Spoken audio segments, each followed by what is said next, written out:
बच्चे एक दूसरे के सामने खड़े थे, बीच में वह स्तंभ जहां घंटी लटकी थी, जो अब बजना बंद हो चुकी थी।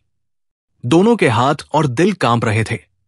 अचानक उन्होंने कमरे के उस छोर से कोई हल्की आवाज सुनी, जो अभी तक अछूता था।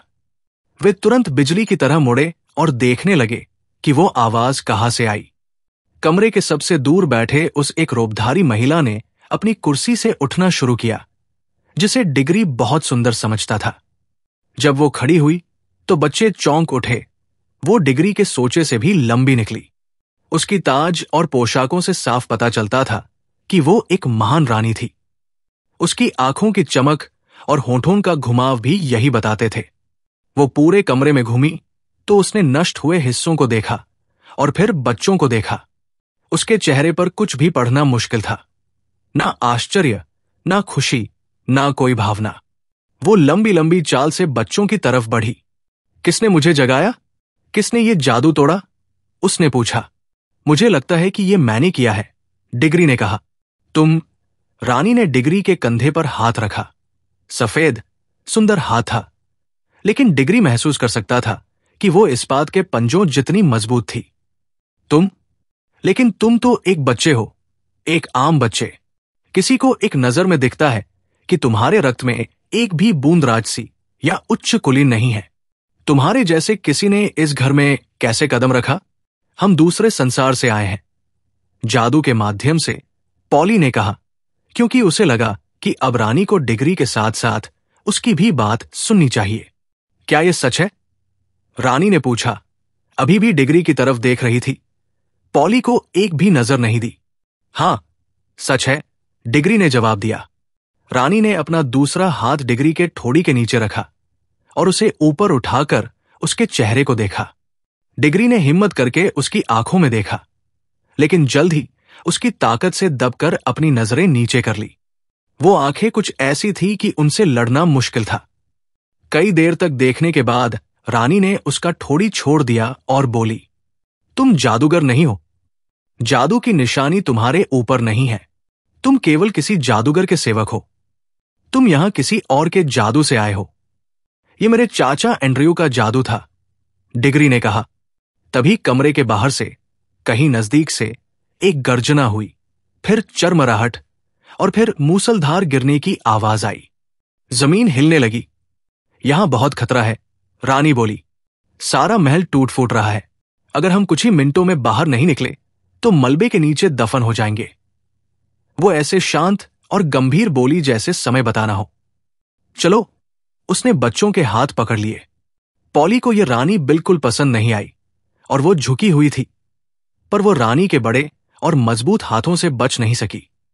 वो सोचने लगी, ये महिला बहुत खतरनाक है। बस एक बार उसकी पकड़ पड़ जाए तो मेरी बाह टूट सकती है। और उसने मेरा बायां हाथ पकड़ लिया है। मैं अपनी जादुई अंगूठी नहीं निकाल पाऊंगी। अगर मैं कोशिश करूं और दूसरे हाथ से अंगूठी निकालूं तो शायद वो पकड़ ले। हमें उसे अंगूठियों के बारे में कुछ नहीं बताना चाहिए। डिग्री को भी समझदारी दिखानी होगी।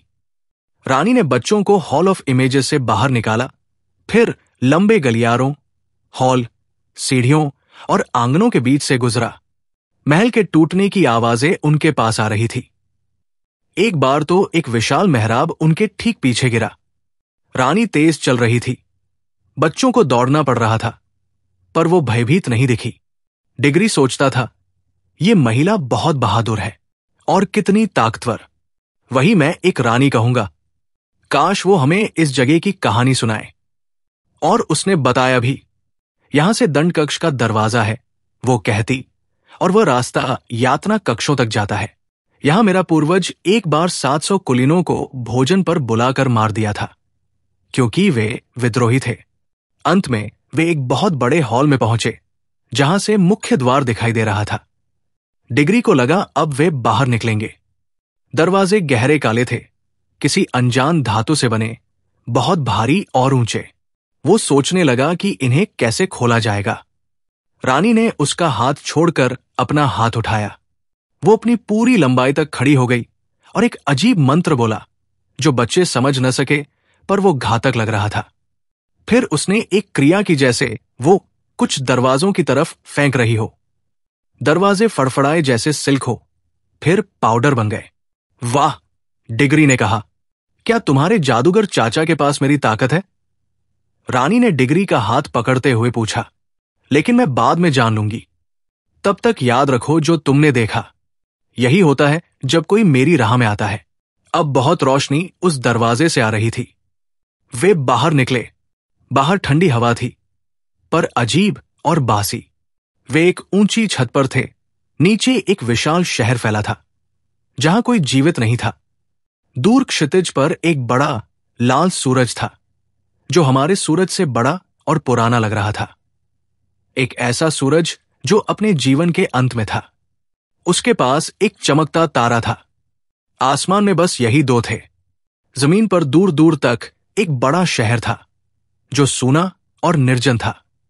मंदिर, महल, पिरामिड, पुल सभी लंबे लंबे भयानक साए डाल रहे थे। कभी वहां एक नदी बहती थी, पर अब सिर्फ सूखा धूल भरा गड्ढा था। ध्यान से देखो उस पर, जिसे अब कोई नहीं देखेगा, रानी ने कहा। यह था चार्न, महान शहर, सम्राटों का शहर, संसार का आश्चर्य। क्या तुम्हारे चाचा के पास ऐसा कोई शहर है, बच्चे? नहीं, डिगरी ने कहा। वो समझाना चाहता था कि चाचा किसी शहर के राजा नहीं है, पर रानी ने बात जारी रखी। ये अब सूनापन है, पर मैं यहां खड़ी थी जब चांद के हर कोने से आवाजें आती थी। पैरों की ठक-ठक, पहियों की चरमराहट, कोड़े की चीखें, गुलामों के कराह, रथों की गड़गड़ाहट और मंदिरों में बलिदान के ड्रम। मैं खड़ी थी जब युद्ध का गर्जना हर गली में गूंजता था और चांद की नदी लाल बह रही थी। सब कुछ एक महिला ने एक पल में मिटा दिया। कौन? डिगरी ने धीमी आवाज में पूछा, पर उत्तर पहले ही उसे पता था। मैं रानी बोली।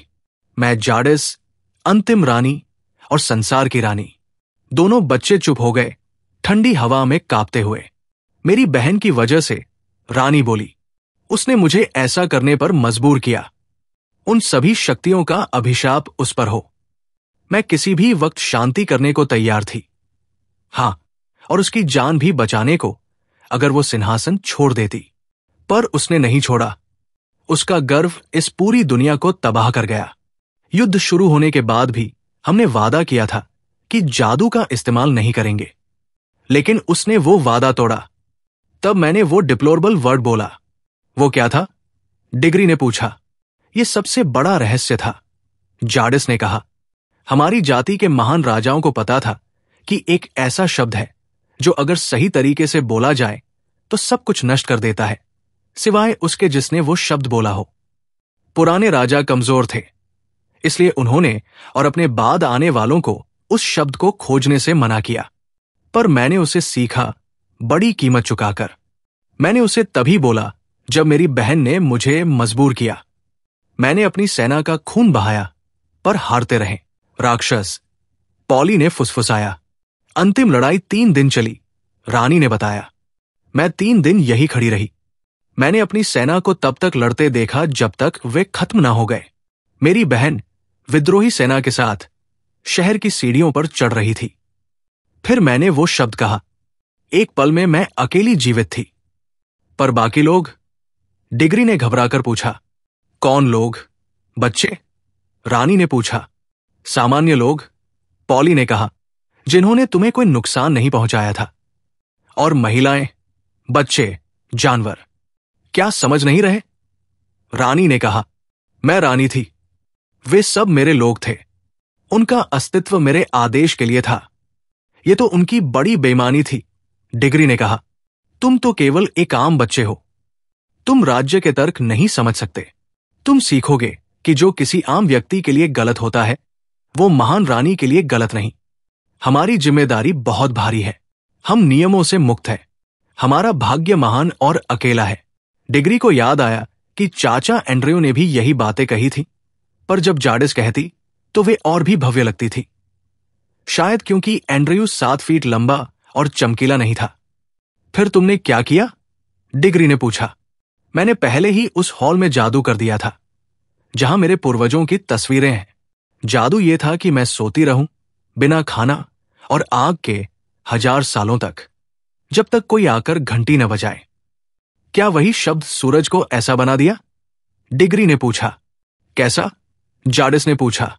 इतना बड़ा, लाल, ठंडा, हमेशा से ऐसा था। जाडिस ने कहा। कम से कम लाखों सालों से।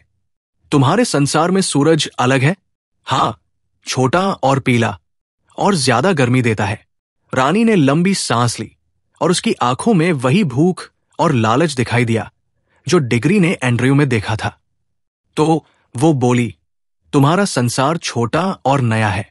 वो फिर दूर शहर की ओर देखकर बोली, चलो अब, यहां उम्र के अंत की ठंड है। कहा? दोनों बच्चे ने पूछा।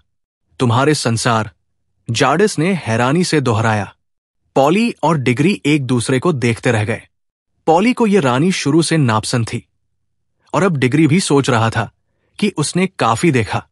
वे तो खुद निकलना चाहते थे, लेकिन पॉली की अंगूठी नहीं निकाली जा सकती थी, और डिग्री अकेला नहीं जा सकता था। डिग्री लाल हो गया और हकलाने लगा। ओ हमारे संसार में, मैं नहीं जानता था कि तुम वहां जाना चाहती हो। तुम्हें वहां क्यों नहीं जाना? रानी ने पूछा। तुम्हें मैं लेने आई हूं। हमारा संसार तुम्हारे लिए नहीं है, पॉली, बहुत उबाऊ है, डिग्री ने कहा। जब मैं राज करूंगी तब यह बहुत खूबसूरत होगा, रानी ने उत्तर दिया। नहीं, ऐसा नहीं हो सकता, लोग तुम्हें नहीं आने देंगे, डिग्री ने कहा। रानी तिरस्कार से मुस्कुराई।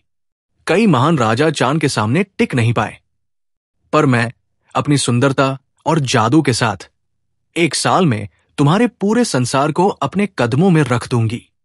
अपनी जादू की तैयारी करो और मुझे वहां ले चलो। यह तो भयानक है, डिग्री ने पॉली से कहा। शायद तुम अपने चाचा की चिंता कर रहे हो, जाडिस ने कहा। पर अगर वो मुझे सम्मान देगा तो वो अपनी जान और सिंहासन बचा लेगा। क्या वह तुम्हारे संसार का राजा है या केवल कुछ हिस्सों का? वो कहीं का राजा नहीं है, डिग्री ने कहा। तुम झूठ बोल रहे हो, रानी ने कहा। क्या जादू हमेशा राजसी रंग के साथ नहीं आता? मैंने सच देखा है, चाहे तुम कहो या न कहो। तुम्हारा चाचा सबसे बड़ा राजा और जादूगर है। उसकी कला से उसने मेरे प्रतिबिंब को देखा होगा और मेरे प्यार में ये जादू किया होगा कि मैं उसके लिए आऊं। सच बताओ, क्या ऐसा नहीं है? ऐसा नहीं है, डिग्री ने कहा। बकवास, पॉली चिल्लाई। निष्पादक। रानी गुस्से में पॉली के बालों को पकड़कर झटका, जो सबसे दर्दनाक जगह होती है। वो दोनों बच्चों के हाथ छोड़ बैठी। अब, डिग्री ने कहा, और पॉली ने भी। वे दोनों अपने बाएं हाथ अपनी जेबों में डालकर जादुई अंगूठियां छू गए। जैसे ही वे छुए, वो उदास दुनिया उनके सामने से गायब हो गई। वे ऊपर की ओर उड़ते गए और उनके ऊपर एक गर्म हरी रोशनी बढ़ने लगी।